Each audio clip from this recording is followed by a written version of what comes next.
जबरदस्ती कर देती, ऐसा नहीं कर सकती। मैं तो पूछ रहा हूं कि भाई 2 झंडे जब 3.5 साल पीडीपी की सरकार थी तब थे कि नहीं थे, और क्या कॉमन मिनिमम प्रोग्राम में धारा 370 को मजबूत करने की बात थी कि नहीं थी? आर्टिकल 370 के नाम पर जो लाल किले की प्राचीर से लेकर और स्टूडियो तक झूठ बोला गया, आर्टिकल 370 अभी भी हिंदुस्तान के संविधान का हिस्सा है। उसमें 2 बदलाव किए थे इन्होंने। ऑर्डिनेंस शायद किसी ने पढ़ा नहीं होगा, श्वेता जी आपने जरूर पढ़ा होगा, दर्शकों को जरूर बता के जाइएगा कितने पेज का ऑर्डिनेंस है वो। और वहां पर आज हम तो पूछ रहे हैं उड़ान जैसी कोई योजना आई हो, 5000 लोगों को, कश्मीरी पंडितों को वैली में नौकरियां दी गई थी, उनका क्या हुआ? कितने वापस आ गए? 1990 में जिस दिन आप लोगों की सरकार की, वीपी सिंह की सरकार को आप सपोर्ट कर रहे थे। कश्मीर ऐसा विषय नहीं है, सेंसिटिव विषय है, इनको जम्मू कश्मीर का कुछ नहीं पता है। लद्दाख की भूमि चाइना कब्जा कर बैठा हुआ है।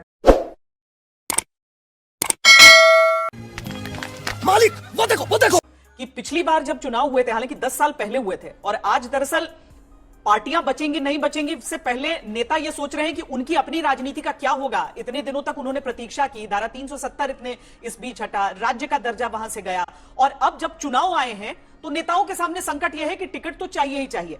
दिक्कत आ रही होगी बहुत कांग्रेस और नेशनल कॉन्फ्रेंस की इस गठबंधन को लेकर भी, या आप लोग आश्वस्त हैं कि सब कुछ ठीक ठाक हो जाएगा? तो मूल सवाल पूछा, वास्तव में हम सुप्रीम कोर्ट का तहे दिल से हाथ जोड़कर धन्यवाद करते हैं कि एक झूठी पार्टी ने 10 वर्षों तक किस तरह से जम्मू कश्मीर की जनता को गुमराह करके रखा, और जब सुप्रीम कोर्ट का डंडा चला तब जाकर चुनाव हुआ। अभी बीजेपी के प्रदेश अध्यक्ष रैना साहब बोल रहे थे हमारी पार्टी इतनी बड़ी उतनी पार्टी और हमने बहुत विस्तार कर लिया। अभी पिछले लोकसभा के चुनाव में 3 सीटों पर लोकसभा पर कैंडिडेट भी नहीं दे पाए थे ये, और आज वो कह रहे हैं कि साहब हमारी तो ये जो लिस्ट है ये आ गई है। अभी सुबह से तो एक लिस्ट चेंज हो ही चुकी है, और मेरे कोई साथी अभी जम्मू कश्मीर से आए हैं, मेरे पास बैठे हैं, उन्होंने मुझे कागज़ और दिया है, मैं वो वैसे तो नहीं दिखा सकता हूँ। मुझे बताया गया कि 12 नाम और बदलने जा रही है बीजेपी। अब कितनी सच्चाई है कितनी नहीं है वो तो बीजेपी वाले बता रहे हैं, लेकिन अभी तक रात तक भी एक लिस्ट इनकी और चेंज होकर आएगी, और ये पार्टी पूरी तरह से अब यू टर्न पार्टी हो गई है। आज जिस तरह से परिवार के अंदर बखेड़ा खड़ा हो गया, इनके यहाँ सर फुटअव्वल हो रही है, मैं समझता हूँ ये जम्मू कश्मीर के लोकतंत्र में पहली बार हो रहा है कि आप इस तरह से अपेक्षाएं दिखा देते हैं लोगों को। लेकिन एक कारण बहुत बड़ा ये भी है हर पार्टी में कि 10 साल से जब चुनाव नहीं होंगे तो वास्तव में टिकट मांगने वाले लोग भी काफ़ी ज़्यादा हो जाएंगे। अब बात आती है कि हमारा नेशनल कॉन्फ्रेंस से अलायंस की आपने बात की। अभी सलमान खुर्शीद साहब ने बहुत क्लियरली बताया कि हमारा जो प्रोसेस है वो पूरी तरह से ऑन है, और बहुत जल्द कुछ 1-2 सीटों को लेकर जहां पर भी पेचीदगियां हैं, केवल सीट तय नहीं होती है, कैंडिडेट को भी देखा जाता है कि वहां पर अगर हमारा कैंडिडेट है तो कौन उसको सपोर्ट करेगा, कौन नहीं करेगा, किस तरह से आगे बढ़ेंगे, एनसी का कैंडिडेट है तो कैसे आगे बढ़ेंगे। मुझे लगता है कि थोड़ी देर में ही सब कुछ क्लियर हो जाएगा। प्रदेश इलेक्शन कमेटी और सीईसी जो सेंट्रल इलेक्शन कमेटी है उसने अपना सब काम करके अपनी फाइलें तैयार करके रखी हुई हैं, केवल एक अनाउंसमेंट की देरी है। लेकिन आज तय होगा कि बीजेपी जो धारा 370 पर पिछले 6-7 सालों से झूठ बोलती आ रही है, 5-6 साल से, उसका भी पर्दाफाश होगा, और जिस तरह से जम्मू कश्मीर की हालत इन्होंने खराब की है ये भी देश देखेगा और जम्मू कश्मीर की जनता तय करेगी कि क्या होना है।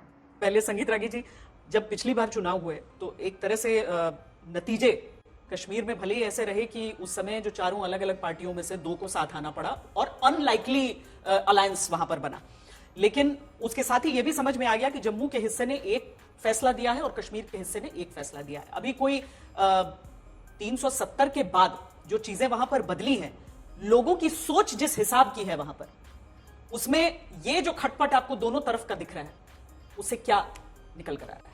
देखिए, सबसे पहले तो आपके दर्शकों के लिए बताना चाहता हूं कि सुप्रीम कोर्ट के कारण चुनाव नहीं हो रहा है। ये आप आलोक शर्मा जी की बात को मैं जवाब देना चाहता हूं। इलेक्शन कमीशन ऑफ इंडिया जो है, जब ये कन्विंस हो जाती है कहीं पर कि चुनाव के लिए माहौल बन गया है और भारत सरकार यदि उसकी गारंटी देती है, तब उसके बाद चुनाव होता है। सुप्रीम कोर्ट ने वो एक ऑब्जर्वेशन दिया था कि आप सितंबर तक आप चुनाव करा लीजिए, लेकिन सुप्रीम कोर्ट की चीजों को कोई मानना इसके लिए तब तक आवश्यक। कल जाकर के भारत सरकार कह देती कि चुनाव के लिए अभी माहौल नहीं बना है, वहां हम चुनाव नहीं करा सकते, क्या तो सुप्रीम कोर्ट जबरदस्ती कर देती? ऐसा नहीं कर सकती। इसलिए ये दलील बिल्कुल ही अपने आप में जायज नहीं है।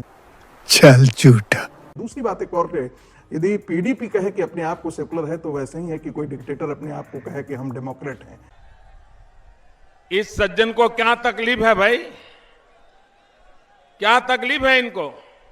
तीसरी बात मैं जिक्र कर देना चाहता हूं, ये जो पूरा जो भगदड़ जो मचा हुआ है उसका कारण है कि जो बीजेपी के अंदर जो मैं महसूस कर रहा हूं कि जो डिलिमिटेशन कमीशन के बाद जो कॉन्स्टिट्यूएंसी चेंज हुआ है, उसमें भारतीय जनता पार्टी को लगता है कि उसकी संभावनाएं थोड़ा पहले से बेहतर हुई है। आपको ध्यान होगा कि डिलिमिटेशन कमीशन का विरोध कांग्रेस पार्टी ने किया था, जम्मू कश्मीर के पीडीपी ने किया था, और घाटी की जितनी पार्टियां थी सब इसका विरोध किया था। जम्मू वाले इसलिए मांग करते थे कि देखिए हमारी जनसंख्या ज्यादा है, लेकिन कश्मीर वाले बेईमानी करके कि जब भी होता है तो वहां कॉन्स्टिट्यूएंसी ज्यादा क्रिएट कर लेते हैं और एक ढंग से हिंदू और मुस्लिम डिवाइड तो जम्मू एंड कश्मीर के अंदर है। ये पिछली बार भी आपको देखने के लिए मिला था कि घाटी जो है वो पीडीपी को सपोर्ट किया था और जो जम्मू है वो 25 सीटें जो है वो भारतीय जनता पार्टी के पक्ष में आई थी। कांग्रेस जो आज कह रही है कि बड़ा हमारा इतना बड़ा ये है स्टेक है, 12 सीट पर आकर के लुढ़क करके 2014 में कांग्रेस पार्टी रह गई थी। अभी भी जो कांग्रेस के अंदर है जो खटर फटर हो रहा है वो ये लेकर के है, नागौर सीट को लेकर के है, बनियाल सीट को लेकर के है, जम्मू नॉर्थ को लेकर के है। कांग्रेस पार्टी जम्मू ये दोनों डिबेट इस चीज को लेकर के हो रहा है कि तीनों फेज का सीट एडजस्टमेंट एक ही साथ इनके साथ हो जाए कांग्रेस पार्टी और एनसी में, या टुकड़ों टुकड़ों में हो, क्योंकि इसके बावजूद आप देखेंगे कि खटर-पटर यहां खत्म नहीं होगी। यदि एक फेज का निकल करके आता है सीट एडजस्टमेंट, तो फिर दूसरे सीट पर भी दूसरे फेज में भी सीट एडजस्टमेंट की दरकार होने है। जहां तक भारतीय जनता पार्टी का है, निश्चित तौर पर ये जो चीजें आपने देख रहे हैं एक प्रकार के 2024 के चुनाव के बाद एक भारतीय जनता पार्टी के कार्यकर्ताओं में एक रोष तो कहीं ना कहीं एक रहा है कि कोई 2 दिन पहले आ जाता है, दूसरी पार्टी से उनको टिकट दे एक पुलिस अधिकारी कुछ दिन पहले आए, उनको वहां पर सीट दे दिया गया, उनको कांग्रेस पार्टी से आए। ये तो पार्टी को डैमेज ही करती है जब कार्यकर्ता तो किसी को भी टिकट मिल जाए, कार्यकर्ता तो अपने नेता को देखेगा। स्वाभाविक है, ये एक चीज है जो हालांकि भारतीय जनता, ये कहना बड़ा आसान हो जाता है कि देखिए हम परिवार की तरह हैं, सीट तो एक ही मिल सकता है, ये भी सच्चाई है। लेकिन सवाल यह है कि जब बाहर से कोई कार्यकर्ता आ जाता है, बाहर की पार्टी को आप ले लेते हैं और उसको टिकट दे देते हैं, तो अपना कार्यकर्ता थोड़ा परेशान होता है। आलोक शर्मा जी, आपके सबसे बड़े नेता जो जम्मू कश्मीर में रहे, गुलाम नबी आजाद, वो आज आपकी पार्टी का हिस्सा नहीं है। जुहैब मीर ने अभी ये कहा कि बहुत सारी पार्टियां वहां पर कश्मीर में खड़ी हो गई हैं, बीजेपी प्रॉक्सीज भी कहा जाता है। अब जब महबूबा मुफ्ती लड़ रही थी तो उनके अपने सामने भी, मतलब अब वो कुल जो कश्मीर के हिस्से की सीटें थी समूचे भारत में, यानी 543 में से केवल 3 वो सीटें थी जहां पर बीजेपी न खुद चुनाव लड़ी और न ही उसके कोई सहयोगी वहां से चुनाव लड़ा। तो वो दर्द भी समझ में आता है वहां पर। लेकिन ये बताइए कि आज की स्थिति में कांग्रेस पार्टी किस हिसाब से अपने आप को देख रही है जब आपका सबसे बड़ा चेहरा वहां से निकल चुका है पार्टी से? देखिए, मुझे लगता है कि चेहरा भी पार्टी ही बनाती है और पार्टी ने ही मुख्यमंत्री बनाया था और पार्टी से दूर चले गए तो 2% वोट पर भी आ गए, तो पता चल गया होगा कि भाई कितना बड़ा चेहरा था और जनता कितना पसंद करती है, शायद उनको अब क्लियर हो गया होगा। पार्टी और पार्टी की नीतियां जम्मू कश्मीर के लिए सबसे इंपॉर्टेंट रही हैं। संगीत रागी जी की बात पर मुझे हंसी आ रही थी कि इलेक्शन कमीशन जब कन्विंस होता है तो चुनाव कराता है, इलेक्शन कमीशन कन्विंस ना हो तो चुनाव नहीं कराता। सुप्रीम कोर्ट का ऑर्डर है, ऑब्जर्वेशन नहीं है, और ऑर्डर था इसीलिए चुनाव हुआ है। और पूरी तरह से भाजपा ने जितना लिंगर ऑन कर सकते थे उतना लिंगर ऑन किया। हमने कभी डिलिमिटेशन का विरोध नहीं किया। हमने डिलिमिटेशन की जो तमाम प्रक्रिया थी और डिलिमिटेशन में जो अनियमितताएं थी, जो धांधली थी, जो घपलेबाजी बीजेपी की सरकार वहां पर कर रही थी, उसका जरूर विरोध किया। अब बात आती है कि भाई इसमें क्या होगा, कैसे होगा, मुद्दों पर चुनाव होगा। अगर 10 साल में ऐसा लगा होगा जम्मू कश्मीर की जनता ने कि केंद्र सरकार की जो सरकार वहां पर रही उसने भ्रष्टाचार नहीं किया है, आज इनको सब बुरे लग रहे हैं। अमित शाह जी भी 10-10 सवाल पूछ रहे हैं, 2 झंडे थे कि नहीं थे। मैं तो पूछ रहा हूं कि भाई 2 झंडे जब 3.5 साल पीडीपी की सरकार थी तब थे कि नहीं थे, और क्या कॉमन मिनिमम प्रोग्राम में धारा 370 को मजबूत करने की बात थी कि नहीं थी। आप कहते हैं भ्रष्टाचार, सतपाल मलिक के यहाँ तो आपने सीबीआई वाले ने आलोक जी, एक छोटी सी बात मैं आपसे यहाँ पर स्पष्ट जाऊंगी, 150 करोड़ की फाइल 370 के विरुद्ध या उसके पक्ष में आपके हिसाब से यहाँ पर वोट डाले जाएंगे उसे, क्योंकि आपके साथी मांग रहे हैं, उस आपके साथी कह रहे हैं ये बात, या फिर आपको लगता है कि रूल या मिस रूल, गवर्नेंस या मिस गवर्नेंस की बात होगी? दोनों चीजें हैं। आर्टिकल 370 के नाम पर जो लाल किले की प्राचीर से लेकर और स्टूडियो तक झूठ बोला गया, आर्टिकल 370 अभी भी हिंदुस्तान के संविधान का हिस्सा है। उसमें 2 बदलाव किए थे इन्होंने। ऑर्डिनेंस शायद किसी ने पढ़ा नहीं होगा, श्वेता जी आपने जरूर पढ़ा होगा, दर्शकों को जरूर बता के जाइएगा कितने पेज का ऑर्डिनेंस है वो। अब्बा नहीं मानेंगे। मुझे लगता है कि उस ऑर्डिनेंस को कोई भी पढ़ लेगा तो कहेगा बीजेपी किस तरह से बेवकूफ बना रही है दुनिया को। उसमें लिखा हुआ using the powers of article 370 we are making these 2 changes. पहला चेंज है कि असेंबली की जगह लेफ्टिनेंट गवर्नर उसको रिप्रेजेंट करेंगे। दूसरा चेंज है 35A से रिलेटेड, 35A वर्ड भी नहीं है उसमें, 35A से रिलेटेड। फिर एक ऑर्डर आया कि 15 साल जब तक डोमिसाइल नहीं होगा जमीन नहीं खरीद सकेंगे आप। तो इस तरह के तो पहले 36 चेंज हुए। ये तो अमित शाह जी की भाषा है वहां संसद में खड़े होकर। 2 प्रधानमंत्री होते थे, सुप्रीम कोर्ट हाई कोर्ट की पावर्स नहीं थी, तमाम चीजें थी वहां पर। इस तरह के बदलाव पहले भी होते रहे, लेकिन उसको केवल एक राजनीतिक मुद्दा बनाया गया। और वहां पर आज हम तो पूछ रहे हैं उड़ान जैसी कोई योजना आई हो, 5,000 लोगों को, कश्मीरी पंडितों को वैली में नौकरियां दी गई थी, उनका क्या हुआ? वो कितने वापस आ गए? 6 साल के शासनकाल में 3 साल इंटरनेट बंद रहा, उसके बाद भी आप कहते हैं कि आपका गवर्नेंस बहुत अच्छा है। ठीक है, आज अभिजीत सिर्फ कुटबल हो रही है, बीजेपी में बगावत हो रही है। अभिजीत जी अपनी बात मेरे रखिए। साथी ने अभी एक और लिस्ट निकाल के दिए, 12 आलोक जी, समय खत्म हो उससे पहले सबकी जहां बातें तक हमारी खबर है कि 12 कैंडिडेटों के नाम चेंज कर दिए गए। ठीक है, वो उनसे वो भी जान लेते हैं। अभिजीत जी 12 बताइए। कैंडिडेट बीजेपी ने और चेंज कर दिए। किस तरह का आलोक जी यहाँ पर झूठ बोल रहे हैं आपके सामने। सबसे पहले डिलिमिटेशन की बात करते हैं तो आपने आज तक डिलिमिटेशन क्यों नहीं कराया? दूसरी बात मैं आपको बताना चाहता हूँ कि किस तरह की दोहरे मापदंड की राजनीति रही है। सन 51-52 में सबसे पहली असेंबली बनी थी, उसमें जम्मू की पॉपुलेशन 12 लाख थी और कश्मीर की पॉपुलेशन 10 लाख थी और हमसे 1.5 दर्जन ज्यादा सीटें कश्मीर को दी गई इसी कांग्रेस के द्वारा। तो कम से कम इस तरह के हमारे को पार्ट ना ही पढ़ाए तो अच्छी तरह से। दूसरी बात, 370 के बाद अब क्या हुआ है? 370 के बाद ये हुआ है कि यहाँ पर अब वो जमाना चला गया कि जब 5,000 के वोट से यहाँ पर एमएलए बनता था, 10,000 के वोट से मिनिस्टर और 15,000 के वोट से मुख्यमंत्री बन जाया करता था। आज तो लाखों वोट लेना पड़े। इसी तरह तो एक 2-2 एक्स चीफ मिनिस्टर यहाँ पर हार गए क्योंकि लोगों ने इनको आईना दिखा दिया कि इसके अंदर क्या नहीं है।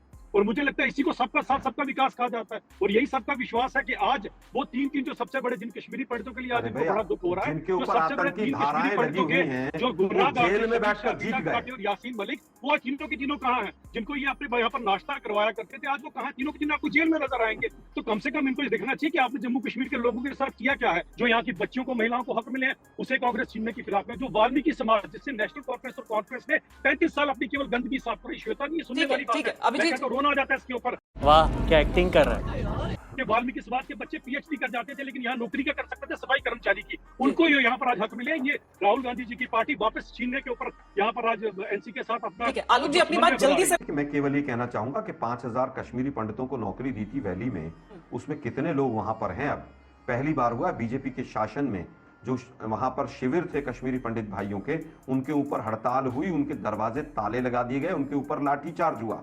या क्या ये हुआ कि नहीं हुआ? मैं तो पूछ रहा हूं कितने कश्मीरी पंडित भाई 10 साल से आपकी सरकार है, वैली में वापस बस गए, अब वापस आते हैं। अरे भाई सुनिए ना, 1990 में उस दिन 1990 में जिस दिन आप लोगों की सरकार थी, वीपी सिंह की सरकार को आप सपोर्ट कर रहे थे। देखिए मैं किसी के बीच में नहीं बोला, अब ये गलत बात है। आलोक जी नहीं, आप ये लोग 10 सेकंड में अपनी बात रखना चाह रहे थे, आपने रख दी। आप ही को तो आपत्ति होती है कि आप लोग इतना समय में पीछे क्यों जाते हैं। तो हम 1990 न करके 2024 में ही रहे। अभिजीत जी रुकिएगा, आप भी और आलोक जी आप भी। अच्छी बात नहीं। नीलोफर मसूद जी, कश्मीर ऐसा विषय नहीं है, सेंसिटिव विषय है, इनको जम्मू कश्मीर का कुछ नहीं पता है। ये बीजेपी के ही कार्यकर्ता कह रहे हैं। नहीं पर ये रहते हैं वहां पर ना आलोक जी, ये वहीं के रहने वाले हैं ना। तो मुझे लगता है कि चाहे नीलोफर जी हो चाहे अभिजीत जी हो, अरे भाई रहने वाले, तो इसीलिए मतलब ऐसा नहीं कह सकते हैं ना कि बिल्कुल उनको क्या पता, वो वहीं पर पले बढ़े हैं तो उनको मालूम होगा। लद्दाख की भूमि चाइना कब्जा कर बैठा हुआ है। अरुणाचल तक की भी चर्चा कर लेते हैं। अरुणाचल तक की भी चर्चा कर लेते हैं पहले। तुम्हें शर्म है? कुछ शर्म आया है?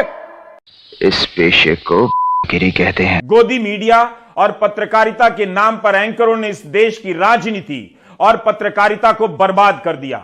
आज आप उनके पीछे खड़े होकर जितनी तालियां बजाना चाहते हैं बजाते रहिए, लेकिन एक दिन दिखेगा कि गोदी मीडिया कुछ और नहीं, जनता नाम की हस्ती को मिटा देने का हथियार है, लोकतंत्र का हत्यारा है। अब बताइए मैं क्या करूंगा? एक बहुत सिंपल सी टिप आपके साथ शेयर करती हूँ। अपने हाथ को इस तरीके से रखिए। If you look at this from your side, आपका लेफ्ट हैंड आपको बी के जैसे दिखेगा और राइट हैंड आपको डी के जैसे दिखेगा। B and D. B for थोड़ी मदद रखिए। वे मैं तेरा मन पर